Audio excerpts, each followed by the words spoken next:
Hi friends, Subbulu kitchen. నా videos ఎవరైనా చూస్తుంటే కొత్తగా ఛానల్కి సబ్స్క్రైబ్ చేసుకొని ప్రతి వీడియోకి లైక్ చేయండి ఫ్రెండ్స్. నేను ఈరోజు మీకు మంచి టిప్ చెప్పబోతున్నా, రీయూజబుల్ టిప్.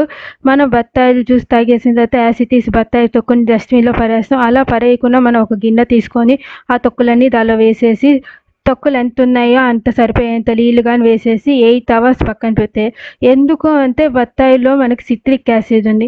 అందువల్ల ఆ వాటర్ని మనం రీయూస్ చేసుకోవచ్చు. 8 అవర్స్ తర్వాత ఆ వాటర్ని మనం ఫిల్టర్ చేసేయాలి. చేసేసిన తర్వాత మనకి Surf Excel bottle, shampoo bottles, waste bottles ఉంటే దానిలో వేసేసుకొని మనం ఆ వాటర్ని యూస్ చేసుకోవచ్చు. గ్యాస్తో తుడిచేదానికి, ఫ్రిడ్జ్ తుడిచేదానికి. కానీ మీరు చూసుకొని వాడుకోండి ఫ్రెండ్స్.